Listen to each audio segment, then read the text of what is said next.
Yes, hindi na talaga ako matatakot sa sun kasi meron akong proteksyon na binigay ni Tooth Fairy sa last episode. Pero, parang may kulang, no? Parang mas gusto ko pang kuminis yung skin ko. Wait, tanong ko lang kay Tooth Fairy. Tooth Fairy! Tooth Fairy! Hello? Tooth Fairy, may ask lang sana ako. Hello? Tooth Fairy! Hi! Tooth Fairy, meron ka bang ipapayo sa mga skin ko? Kasi parang damage yung skin ko, Tooth Fairy. Meron bang like, makapa-restore nito or something now? Hindi yan problema sa akin, Zai. Ipapakilala ko sa iyo ang bagong luxury whitening lotion from Prestige International. And this is how to use it, Zai. You apply it all over your body, especially on exposed darker skin tone areas such as arms, legs, elbows, and knees. And for best results talaga, use Prestige Kojic soap before applying luxury whitening lotion. Thank you po! Oh my God! Thank you!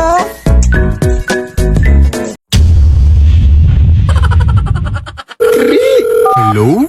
Uy, ma'am. Magandang gabi, ma'am. Hanap na namin yung mangkukulam, ma'am. Ha? Meron ba talagang mangkukulam, iha? Oo, ma'am. Talagang... Teka lang, bakit parang nasa tabi lang yung sumasagot, day? Ay, nasa tabi lang ba? Day. Oh, naka na, day. Wait lang.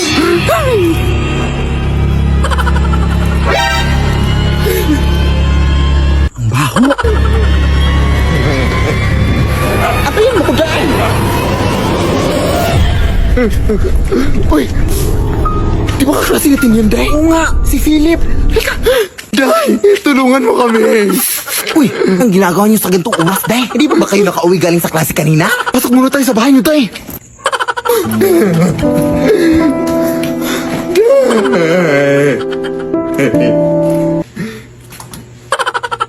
Sabi, Day, ha? Wala pa kasi akong kain, eh. Wait, Day, sumasakit yan ko.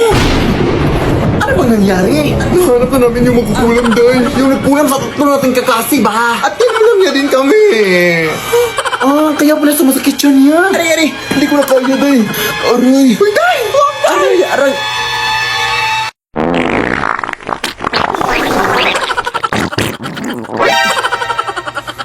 Ang baho!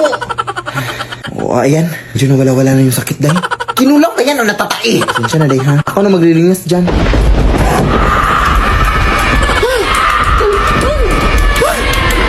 Akala niyo magtatakasan niyo ako, ha? O, eto! Ay, Day! Wig lang pala itong suot natin, no?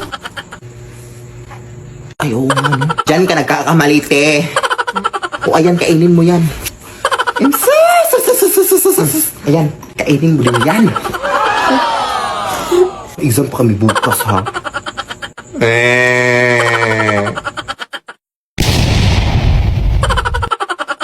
Asan nga dito?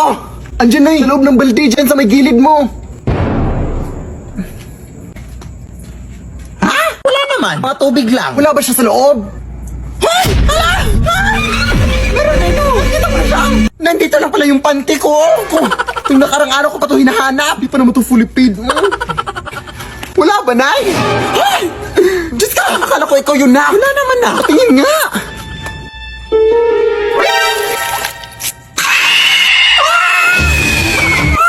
Ha? Ang nangyari sa'yo? Tulong na! Tulungan ako! Ay, naku! Papatayin mo nga ako, anak! Nag-a-addict ka ba? Anak! Hindi ako nalagitita! Bahala ka dyan. Uy, ako lang niluluko mo.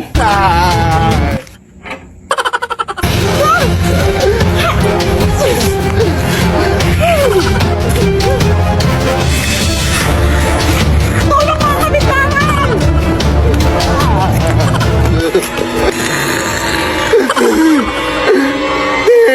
Baka makasakit yung may exam pa kami bukas. Hindi pa ako nakapag-review.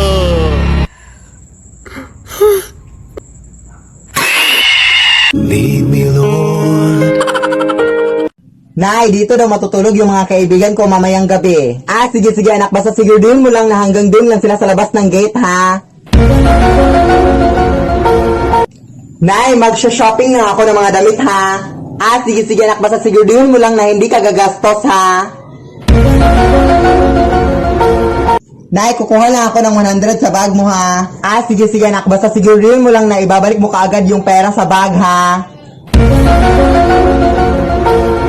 Nay, magbi-videoke lang kami ng mga kaibigan ko ha, kanta-kantahan lang. Ah, sige anak, basta sigurin mo lang na wala akong ingay na maririnig ha dahil meron akong binabasa. Nay, di ba sinabi mo Nay na ngayon mo na ako bilhan ng iPhone? Ah, sige anak, basta sigurin mo lang na keypad lang ha.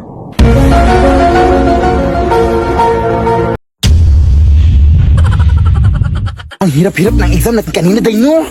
Ano ba yun, oy? Ilan ba score mo kanina, day? Ah, turong sa kuday. Namali ako dun sa last part. Ha? Anong turong? Anong turong sa? Ang hirap-hirap ng exam kanina, ah. Ah, nandaya ka, no? Sinasabi ko na nga ba kanina, ugali mo, day, oy. Sumbong kita kay ma'am, ha? Ha? Ano nandaya? Hoy, kung bobo ka, huwag mo na akong idamay, ha? Eh, ang dali-dali lang na exam natin kanina, ah. Oh, sige. Anong sinagot mo dun sa tanong na anong unang gagawin mo kapag nakakita ka ng taong nalunod? Ah, ihahanda ang lamay.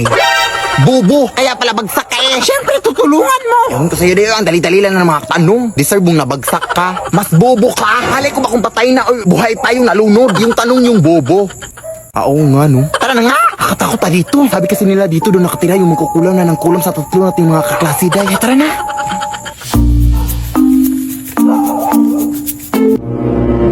Eh, ano yan? Anak dong!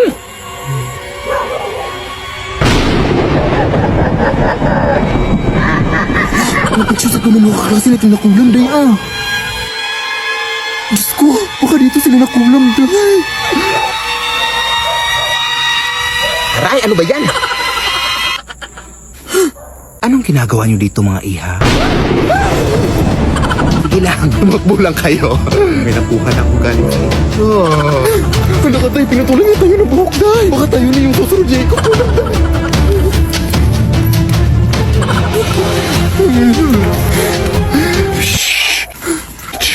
Pagsusumbong tayo na teacher tayo nandito yung makukulang. Oh, sige, sige. Ihi lang ako dito, ha? Ano pa ako na ihi, eh.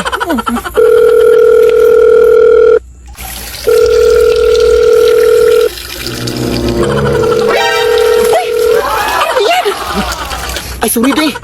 Ang dumi-dumi mo, day. Nalakasan ko kasi sa pag-ihi. Inino kasi kapag kinakabahan ka, day. Doon ka humarap. Di ka talaga, day. Uy. Sorry, day.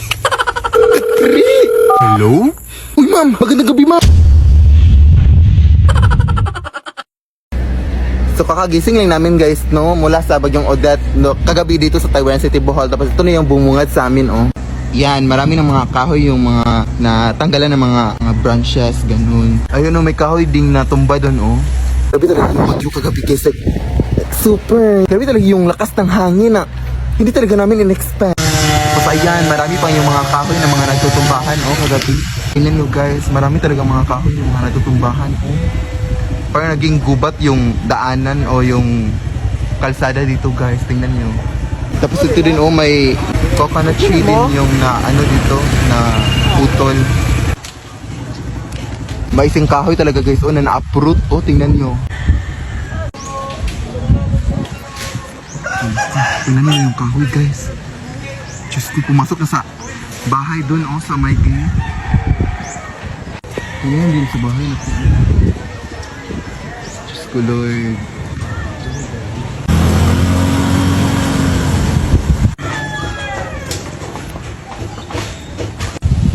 Halos hindi na nga madaanan tong ano dito, oh, daan dito.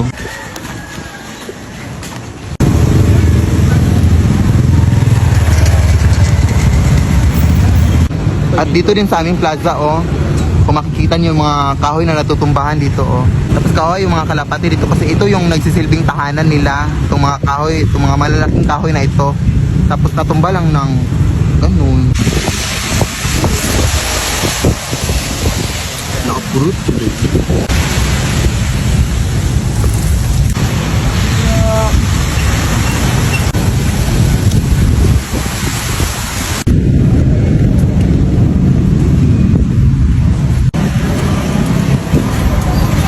Halos lahat ng kahoy dito sa aming plaza, oh, na-uproot lahat. May mga poste din nagtutumbahan dito, oh, kung makikita nyo.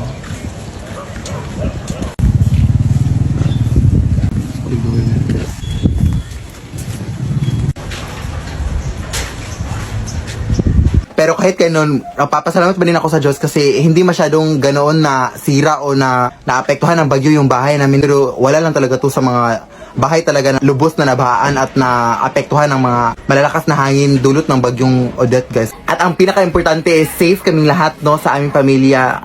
Maraming salamat sa Diyos dyan at sa aming mga kapitbahay din. Kaya ayun, mag-ingat yung lahat at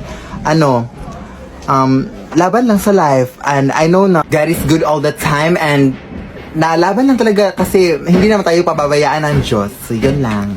Usap ko na matag ako buwan ay sa phone. Di na ko mo usaban ni puhon. Di na ko mo inom ay pag-ibigong. Kabayat takos na nga bayro nun.